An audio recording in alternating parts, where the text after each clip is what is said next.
Alhamdulillah, Alhamdulillahi Rabbil Alamin. Khalaqal insana fi ahsani taqwim, thumma radadnahu asfala safilin, ila alladhina amanu wa amilus shalihat. Asyhadu an la ilaha illallah wa asyhadu anna Muhammadan abduhu wa rasuluh. Allahumma salli ala Muhammad wa ala ali Muhammad wa sallim wa radiyallahu an kulli sahabati Rasulillahi ajma'in. Alhamdulillah, syukur kita kepada Allah Subhanahu wa taala. Pada sore hari ini Allah limpahkan rahmat dan karunia kepada kita, nikmat iman, nikmat Islam, nikmat kesehatan, sehingga kita diberikan kesempatan oleh Allah untuk hadir di majelis ini.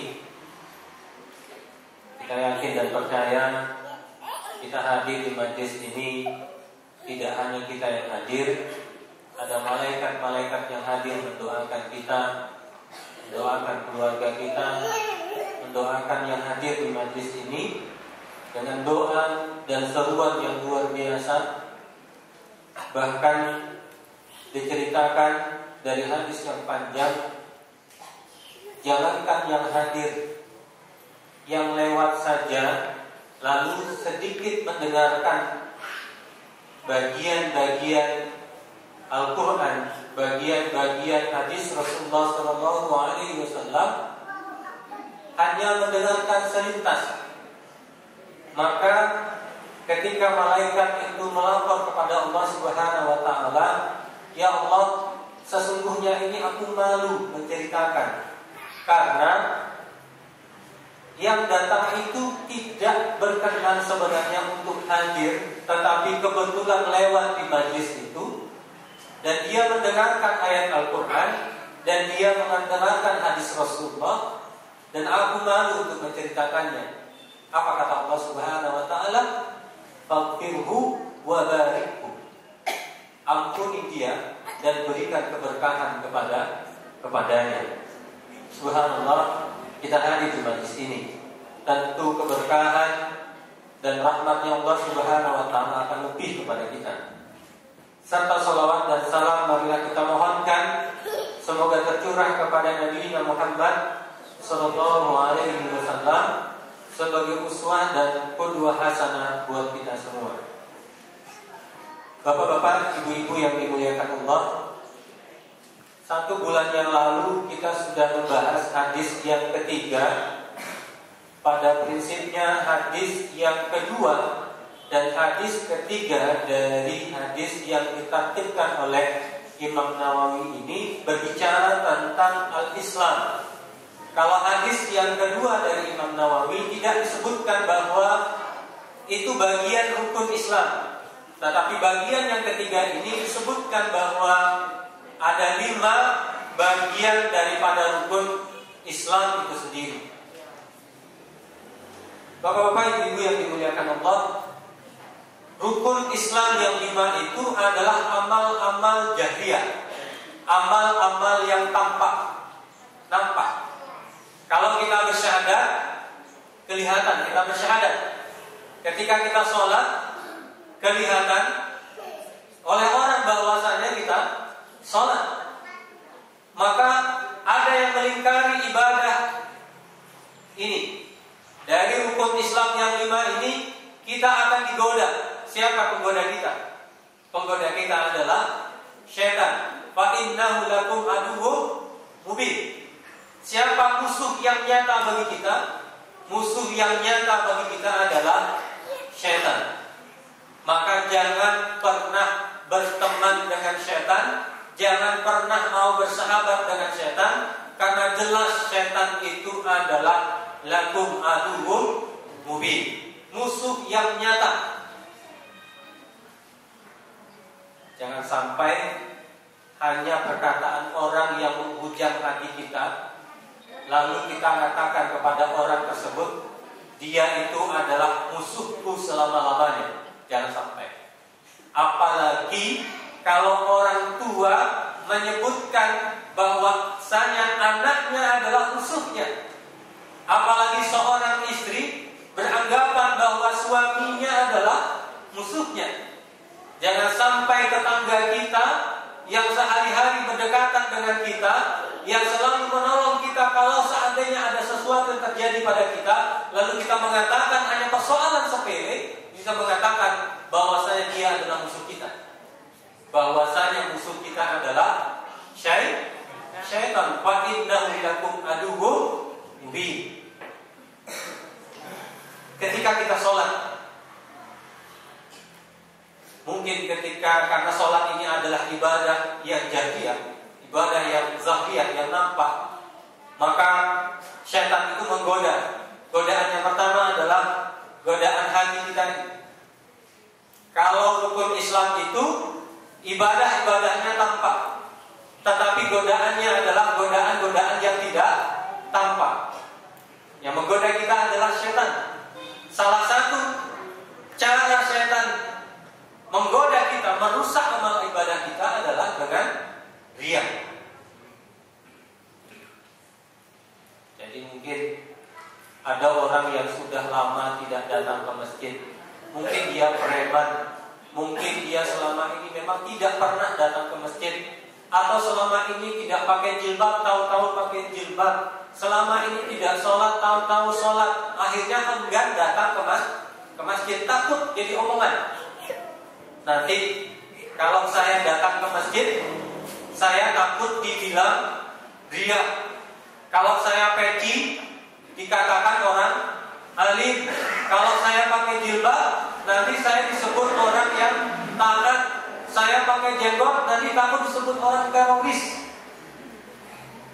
Padahal jenggotnya cuma 2 yang itu. Meninggalkan ibadah karena riya, itulah riya. Tarkul ibadati li khasyatir riya, fa huwa riya. Kalau kita meninggalkan ibadah, pakai jilbab ini hukumnya wajib. Lalu kita meninggalkan jilbab ini yang wajib ini karena takut riya, maka meninggalkan itu merupakan riya. Kita mengajak orang lain ke masjid, kita takut dikatakan menjadi orang yang riya, maka meninggalkan orang dan tidak mengajak orang ke masjid, maka itu adalah riya. Kerja siapa itu? Kerjanya syaitan.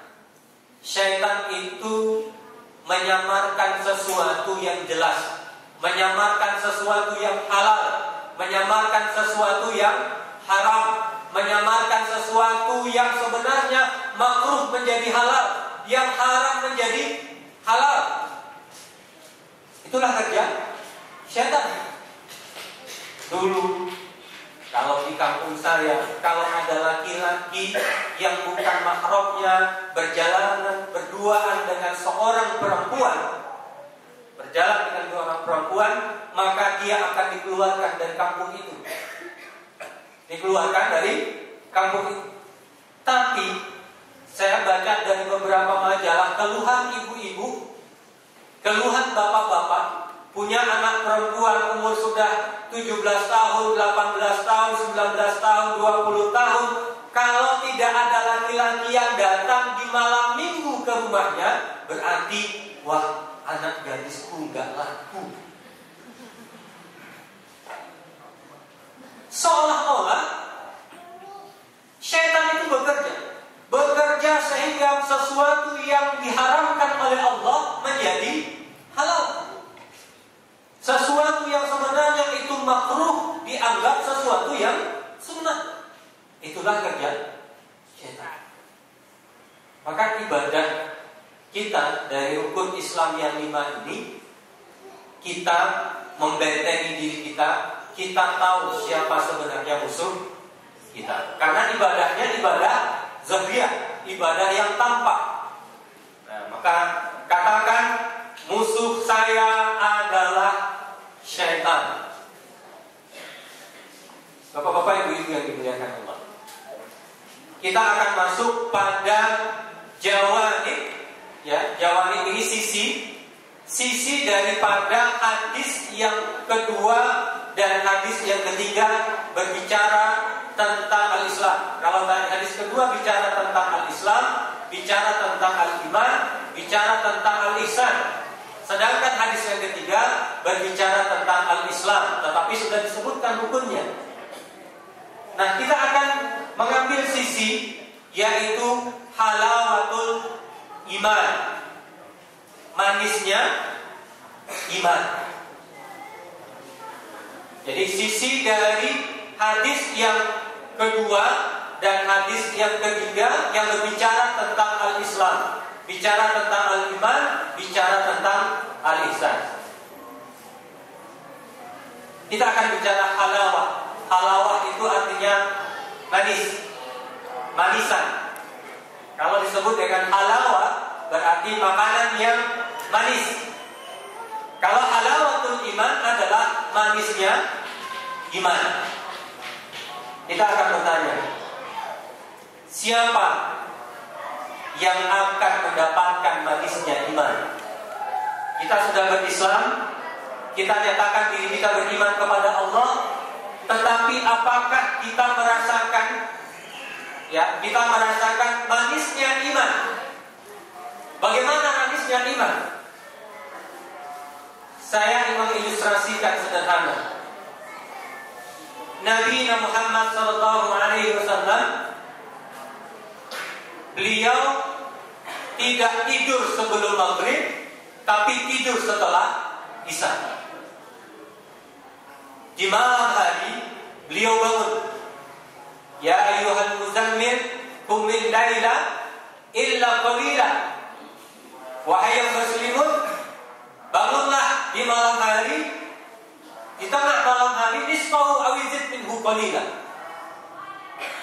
Di tengah malam bangun, Rasulullah bangun.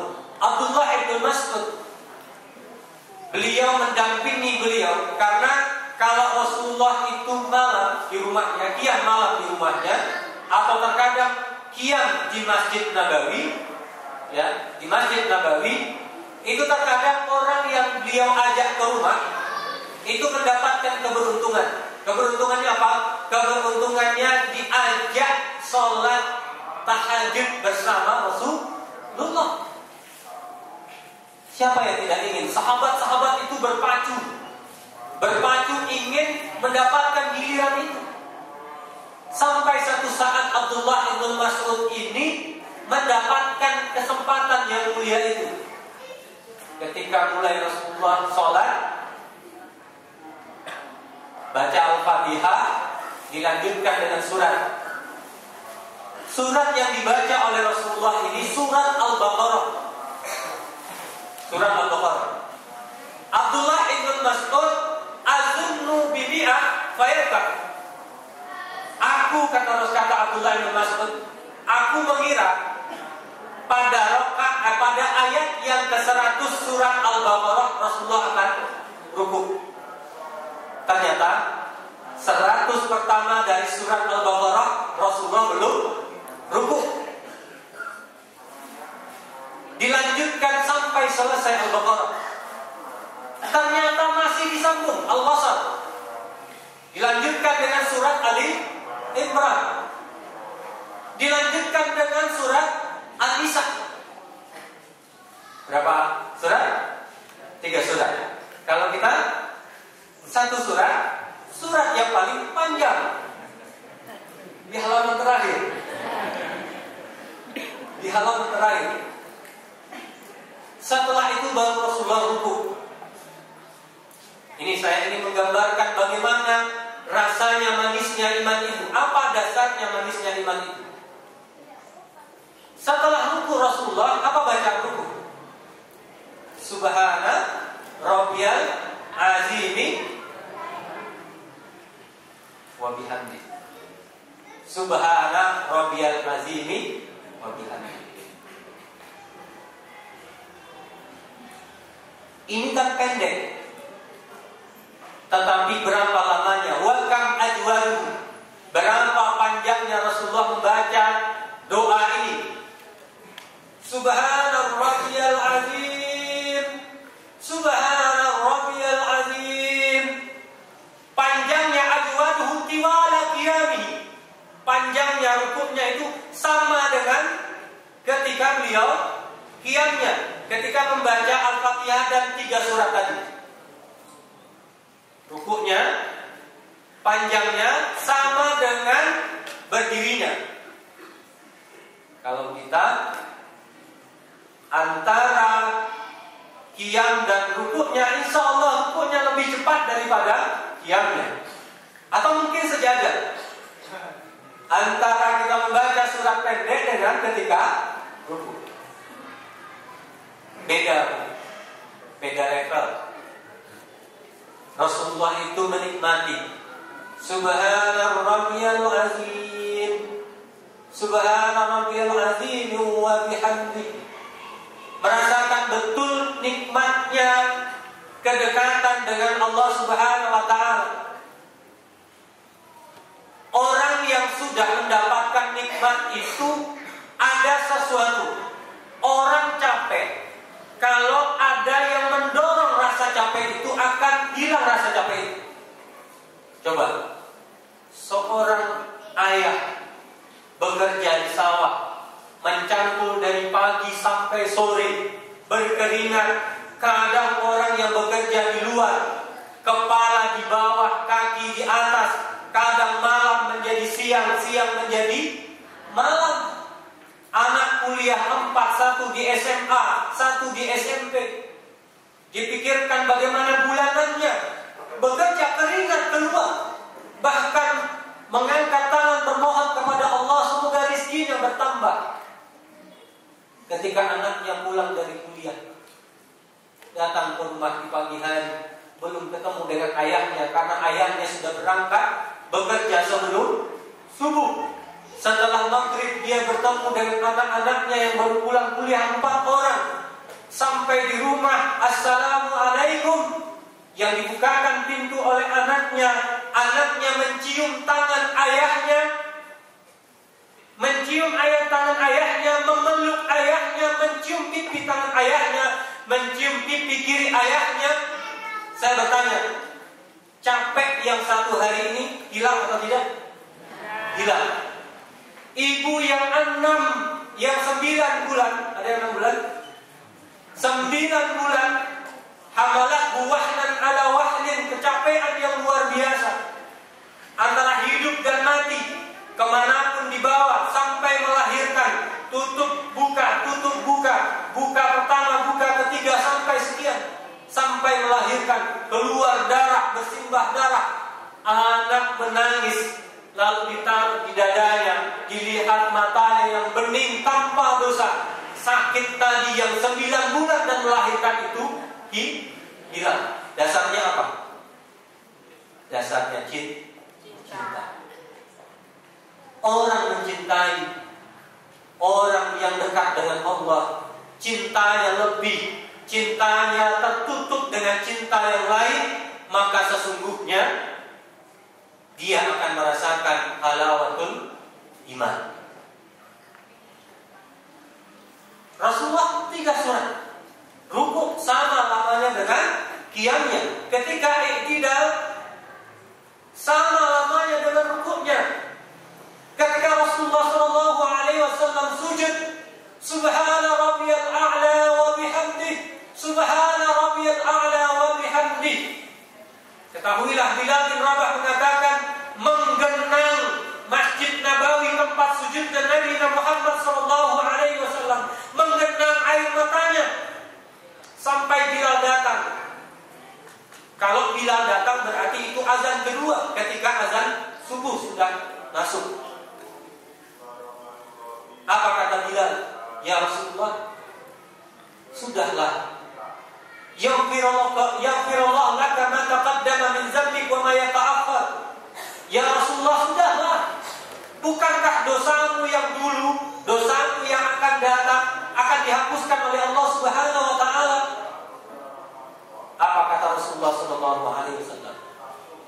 Salahkah aku menjadi hamba yang bersyukur? Nabi Muhammad sallallahu alaihi wasallam melakukan ini kalau sedang qiyam. Kalau jadi imam nggak boleh.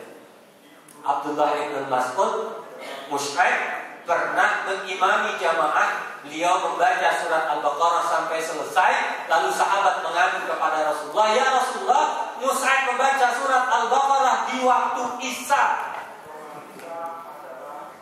Komplain sahabat ini kepada Rasulullah SAW. Apa kata Rasulullah? "Atubduna fitnah?" Apakah engkau akan memunculkan sebuah fitnah? Artinya, kalau berjamaah tidak boleh panjang-panjang. Kalau sendiri boleh. Jamaah bertahajud boleh berjamaah? Boleh. Karena tadi Abdullah bin Mas'ud ikut berjamaah dengan Rasulullah SAW. Jadi mahabbah itu, ya, mahabbah itu adalah fondasi iman itu sendiri. Keimanan kita kepada Allah dasarnya adalah cinta kita kepada Allah Subhanahu wa taala. Mahabbah kita kepada Rasulullah SAW. Saya yakin dan percaya, Bapak hadir di sini, Ibu hadir di sini karena cinta kepada Allah dan Rasulnya. Tidak lain tiada, bukan karena yang lain.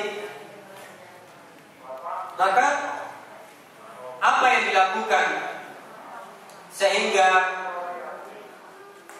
kita mendapatkan manisnya iman, dan apa yang kita lakukan sehingga kita terhindar untuk tidak mendapatkan manisnya iman? Allah Subhanahu wa taala mengatakan ada beberapa hal yang menyebabkan kita ini tidak merasakan manisnya iman.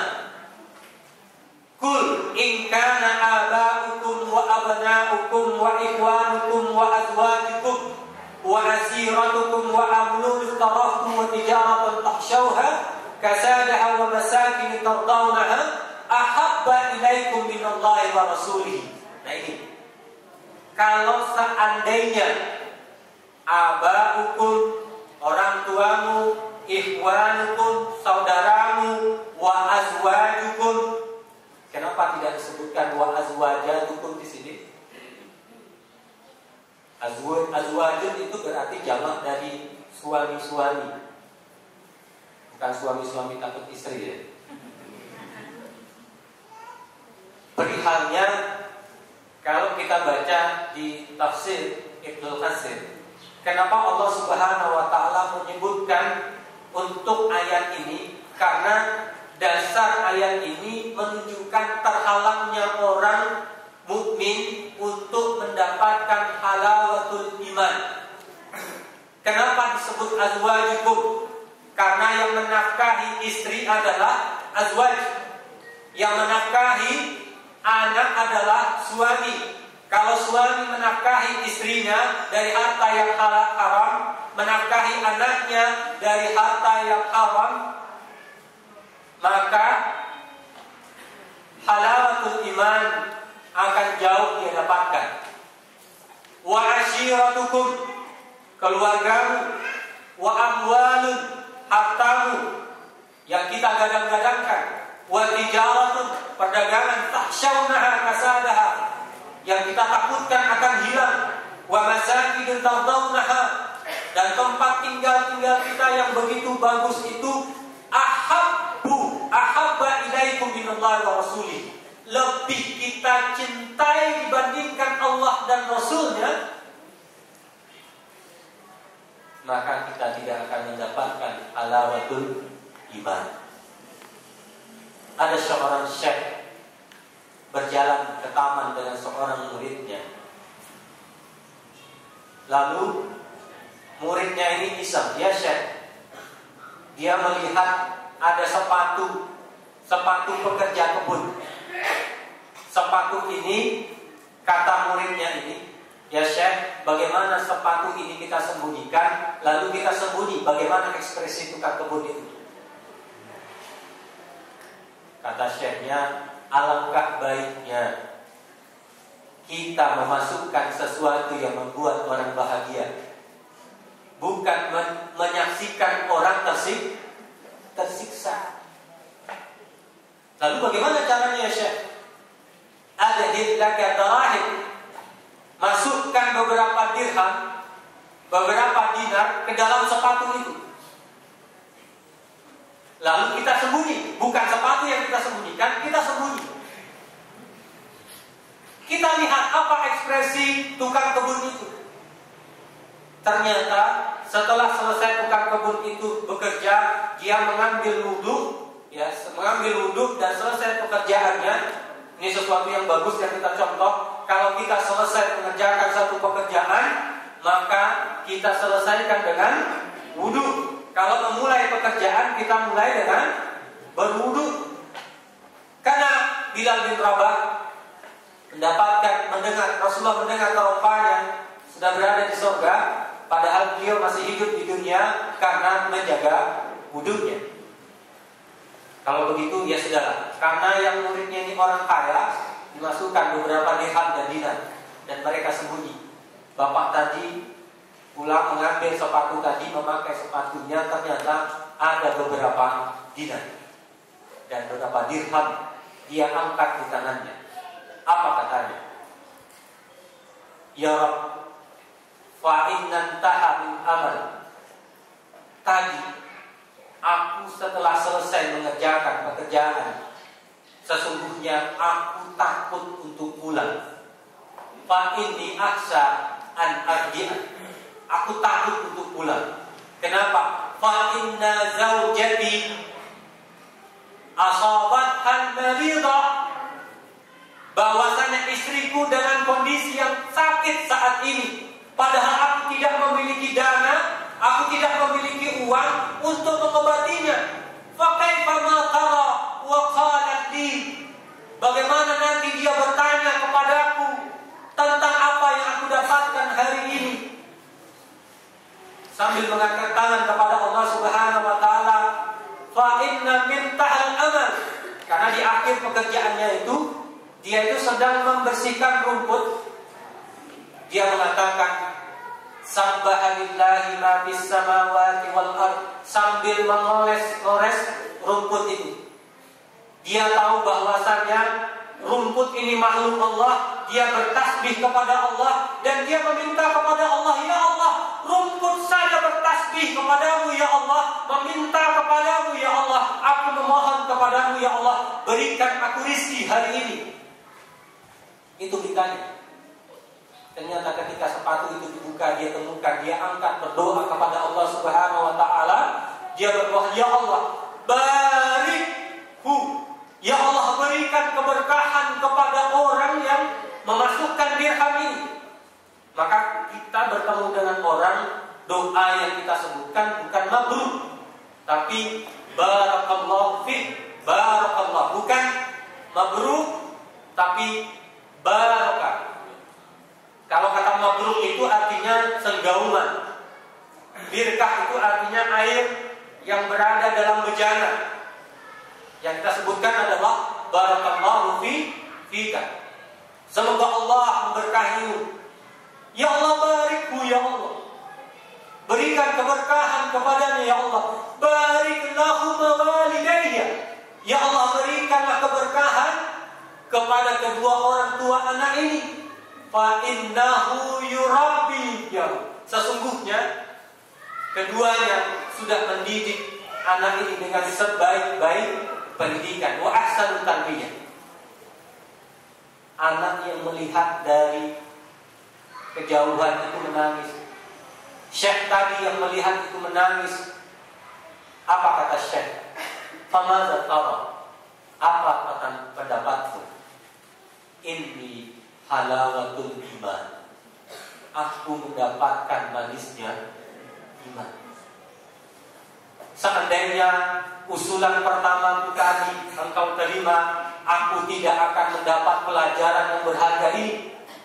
Seandainya engkau mengikuti apa yang aku minta di awal tadi, aku sungguh tidak akan mendapatkan manisnya apa yang saya rasakan hari ini. Membahagiakan orang lain, membahagiakan tetangga kita, membahagiakan tamu kita adalah bagian daripada iman kita kepada Allah Subhanahu wa taala. Man kana yu'minu billahi wal yawmil akhir falyukrim dayfahu "Faman kana yu'minu billahi wal yawmil akhir falyukrim jarahu."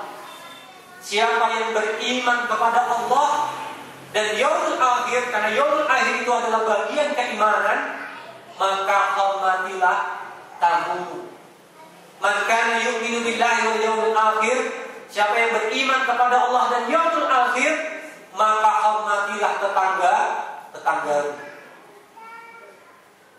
Tamu kita cintai karena Allah. Tetangga kita cintai karena Allah. Tidakkah salah kita lebih mencintai istri kita karena Allah Subhanahu wa ta'ala? Tidakkah salah kita mencintai anak kita karena Allah Subhanahu wa ta'ala? Karena kita memberikan kasih sayang, kita memberikan tumpahan kasih sayang kepada mereka, dan itu adalah cara kita untuk mendapatkan halawatul iman. Tidak perlu banyak, tidak perlu dengan puluhan juta, ratusan juta. Untuk mendapatkan manisnya iman itu tidak perlu kita membuat rumah yang megah. Pertemuan kita dengan Allah Subhanahu wa ta'ala didasarkan karena cinta kita kepada Allah, cukup menjadi dasar bagi kita untuk merasakan manisnya iman. Memang capek, kepala keluarga capek, menjadi seorang istri capek ya Bu, dari pagi sampai pagi, dari pagi sampai pagi. Kalau bapak dari malam sampai pagi, sampai di rumah pun terkadang suami manyun. Kadang suami pulang ternyata istri yang ngayun. Suaminya sabar, "Ya Allah, semoga dengan manyunnya istri saya di rumah, saya mendapatkan manisnya iman." Karena manyunnya itulah karena cinta kepada Allah Subhanahu wa ta'ala. Tapi insya Allah di majlis ini tidak ada yang manyun. Bapak-bapak, ibu-ibu yang dimuliakan Allah Subhanahu wa ta'ala, apa yang dirasakan oleh seseorang bila telah ridho terhadap Allah, agama dan Rasulnya? Apa yang kita dapatkan? Pertama adalah istilzadut ta'ah, mendapatkan kenikmatan ketaatan itu. Kita taat, kita menutup aurat, kita menjaga keluarga kita untuk tidak memberikan sesuatu yang diharamkan oleh Allah. Bahkan kalau mau belanja kemana, misalnya ke pasar, kemana, dilihat dulu labelnya, ada halalnya atau tidak. Ada orang tua yang begitu. Karena supaya apa? Supaya anaknya tidak memakan sesuatu yang diharamkan oleh Allah Subhanahu wa ta'ala. Itu harus sederhana. Kalau di zaman Rasulullah SAW, apa? Jihad, berjuang di jalan Allah Subhanahu wa ta'ala. Seorang tua namanya Abdullah bin Jamu. Beliau ini sudah tua, punya anak 4 laki-laki. Kalau waktunya perang, mesti dia minta, "Siapkan infiru ladaya, persiapkan untukku pedang, persiapkan untukku peralatan perang." Sampai anaknya itu mengatakan, "Sudahlah, sampai itu sudah uzur di rumah saja." Ternyata beliau ini datang ke Rasulullah SAW, komplain kepada Rasulullah SAW karena anaknya ini melarang beliau untuk ikut berperang. Sampai akhirnya Rasulullah SAW memperbolehkan beliau ini untuk ikut berperang. Abdullah bin Mas'ud, ketika Umar bin Khattab masuk Islam, Islam, Umar mengatakan di rumahnya Arqam bin Abi Arqam, "Wa kaifa man da'wa haji?" Bagaimana dakwah ini kalau seandainya antadun nasa infiyan? Bagaimana engkau akan mengajak Islam, orang-orang kafir itu kepada Islam, kalau seandainya bersembunyi-sembunyi seperti ini? Fad'uhu jahriyah. Maka dakwahkanlah Islam ini secara terang-terangan. Abdullah bin Mas'ud yang saya ceritakan tadi itu meminta kepada Rasulullah untuk membacakan beberapa ayat di depan Ka'bah. Kita tahu apa resikonya. Wong Ka'bah itu dikuasai oleh orang kafir. Lalu kita mencoba, Abdullah bin Mas'ud meminta untuk membacakan beberapa ayat di depan Ka'bah ketika itu. Belum selesai surat An-Nas itu, berlumuran darah sampai pingsan. Setelah pingsan diangkat oleh Umar bin Khattab, dibawa ke rumahnya Arqam bin Abi Arqam. Setelah itu beliau siuman. Apa katanya kepada Rasulullah SAW? "Ya Rasulullah, izinkan aku, ismahli ya Rasulullah, bi istimrari qiraati." Saya minta ya Rasulullah untuk menyelesaikan ayat-ayat tadi yang belum selesai. Kenapa? Karena istirzadut taubat. Karena nikmatnya ketaatan itu. Tidak heran pula Rasulullah SAW begitu panjang sholatnya karena menikmati ketaatan itu sendiri. Yang kedua, dia akan merasakan istirzadul masyaqah, merasakan kenikmatan kesusahan itu. Susah itu bukan sesuatu yang dihindarkan bagi orang yang merasakan manisnya iman, tetapi kesusahan itu menjadi lezatnya kehidupan itu sendiri karena kecintaan kepada Allah dan Rasul. Saya ingin mencontohkan. Ketika Rasulullah datang ke Taif, hijrah ke Taif, menyampaikan Islam, sampai di Taif apa diterima oleh kaum kafir ketika itu? Tidak.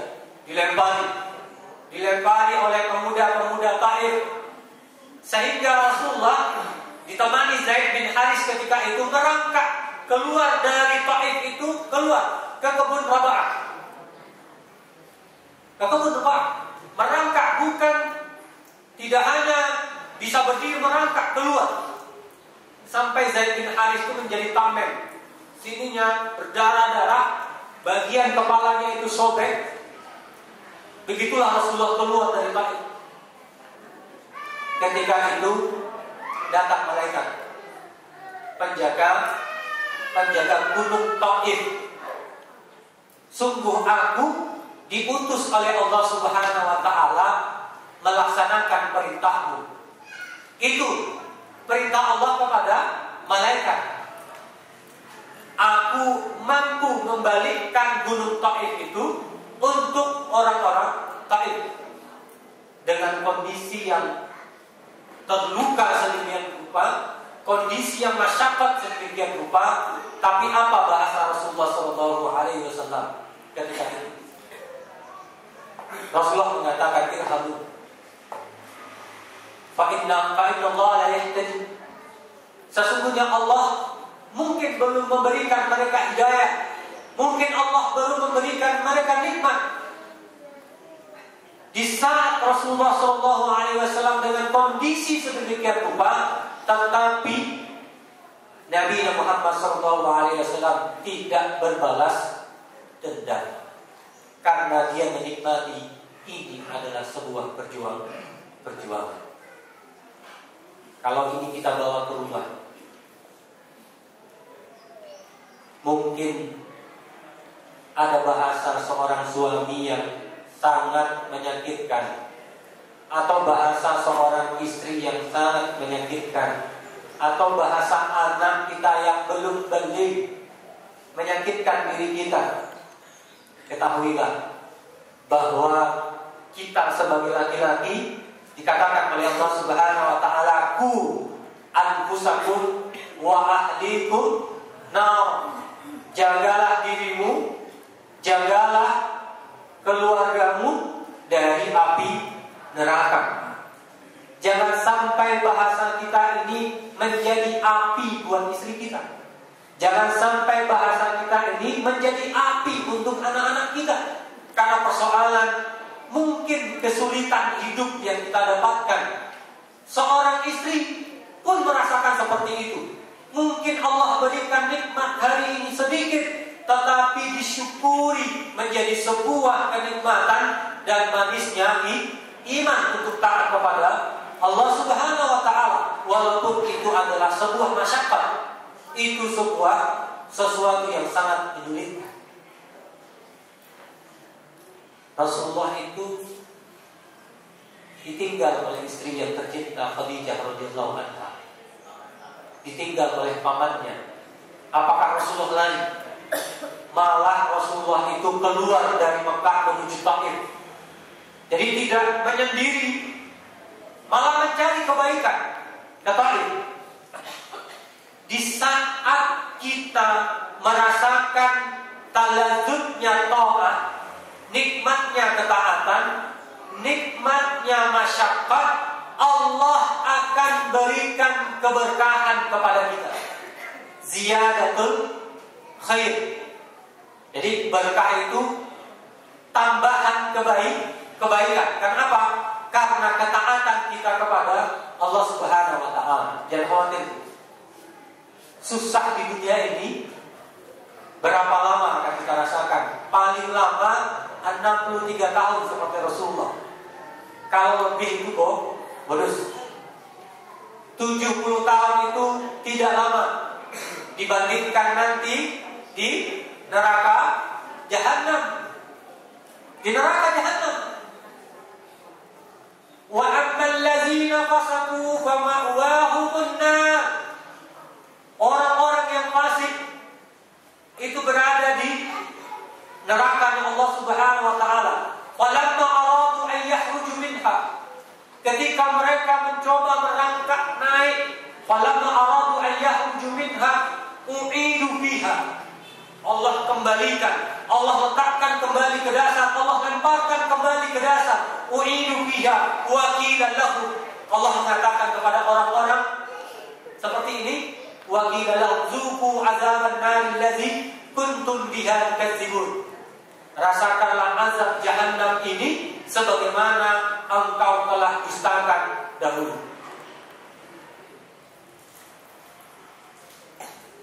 Kita pilih. Ada orang yang mengeluh, saya ini Ustaz susah. Kemarin susah, sebelum nikah susah, setelah nikah susah. Punya istri susah, punya anak satu susah, punya mobil susah. Kapan senangnya? Ini kenapa sebabnya? Karena dia tidak merasakan bahwasanya beliau ini punya Allah Subhanahu wa Ta'ala. Hidup ini akan berakhir. Hidup kita ini akan berakhir dan selesai. Bapak-bapak, ibu-ibu yang dimuliakan Allah Subhanahu wa Ta'ala, maka Aisyah mengatakan, rahimallah nisa al-ansar wal muhajirin. Semoga Allah merahmati wanita-wanita Ansar dan wanita-wanita Muhajirin. Lamma nazalat alaihim wa la yadribna min jalabihinna ala juyubihinna wa syaqaqna murutahunna falyahdirhunna. Sesungguhnya Allah Subhanahu wa Ta'ala merahmati Ansar, wanita Muhajirin, tak kala turun kepada mereka ayat hendaknya mereka mengenakan pakaian jilbab yang panjang sampai ke atas dada mereka. Jilbab yang panjang itu sampai ke dada. Lalu disebutkan wasyaqaqna murutahunna wa yahdirhunna. Lalu mereka menjadikan kain-kain itu sebagai penutup kepala mereka. Saking taatnya, tidak ada kain lain. Kalau kita mungkin karung goni gitu ya, tidak ada kain lain. Akhirnya karung goni itu dijahit, dijadikan itu menjadi jilbab. Jadi yang jilbab menurut Al-Quran itu menutup dada. Menutup dada, tidak hanya leher. Kalau hanya leher disebut dengan onta, kan jangan. Maka kalau laki-laki berjalan, sunnahnya mana yang kita dahulukan, laki-laki atau perempuan dulu yang berjalan? Sunnahnya laki. Biarkan laki-laki dulu berjalan, baru wanita. Rasulullah SAW mengatakan, lebih baik engkau berjalan di hadapan singa yang belum makan selama 1 bulan dibandingkan engkau berjalan di belakang wanita. Apalagi wanita itu pakai parfum. Maaf Bu, kalau laki-laki ini boleh pakai parfum.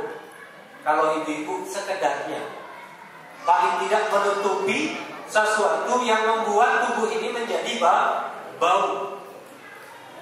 Kalau laki-laki ini mendapatkan nikmat, Jumatan boleh pakai parfum. Rasulullah itu harum. Sampai Ali bin Abi Thalib mengambil keringatnya Rasulullah, lalu dimasukkan ke dalam botol, keringatnya itu jadi parfum. Harumnya. Kalau berjalan Rasulullah SAW berapa ratus meter itu masih terasa baunya Rasulullah. Tapi anehnya, ketika hijrah Rasulullah SAW dari Mekah ke Madinah, itu tidak ada baunya, karena dibuntuti oleh kafir Quraisy. Siapa yang memberikan itu? Allah yang memberikan itu. Maka kalau seandainya seorang wanita yang menjaga auratnya, menutup auratnya, disebutkan oleh ayat ini, di tafsir ini, bahwa di antara halawatul iman yang diberikan oleh Allah Subhanahu wa taala kepada wanita yang menutup auratnya secara sempurna.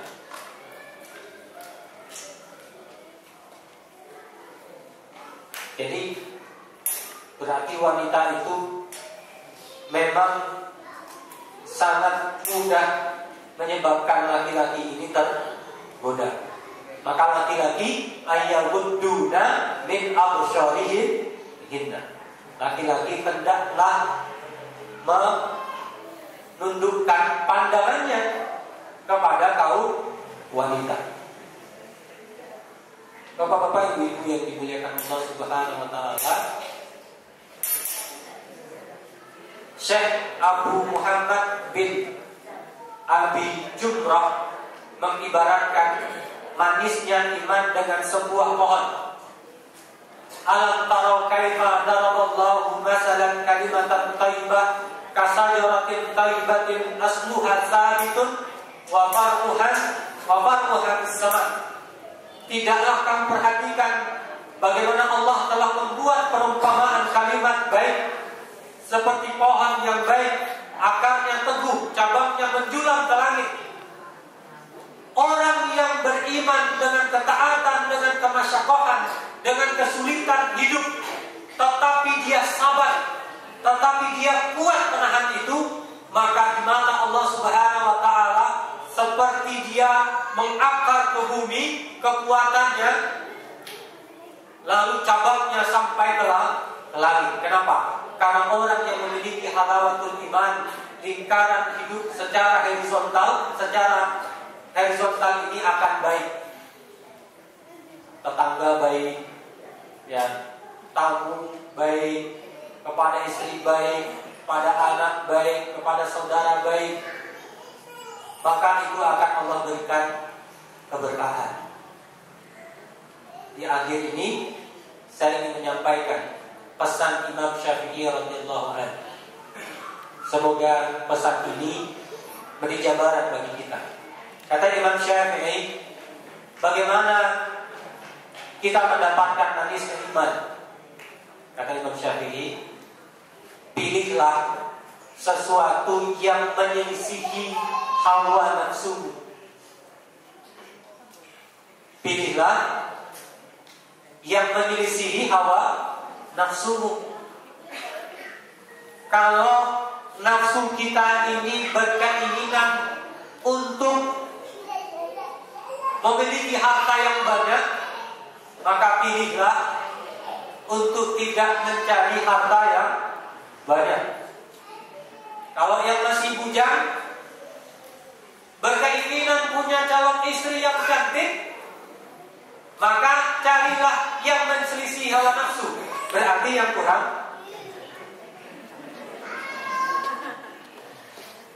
Kalau berkeinginan punya istri yang jabatannya tinggi, hawa nafsu kita, maka Imam Syafi'i mengatakan pilihlah yang jabatannya biasa saja.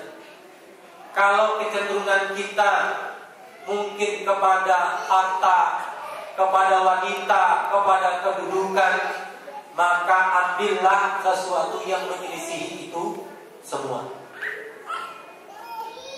Sekarang ketika anak kita di sekolah itu diminta supaya nilai matematikanya 100, apalagi fisikanya sekian, kimianya sekian, bahasa Inggrisnya sekian. Coba kita menyelisihi itu semua. Saya berharap anak saya menjadi seorang yang adil. Menyelisihi, betul menyelisihi. Maka insya Allah keberkahan itu lahir dari sesuatu yang bertolak dari hawa nafsu kita. Maka insya Allah kita mendapatkan halawatul iman.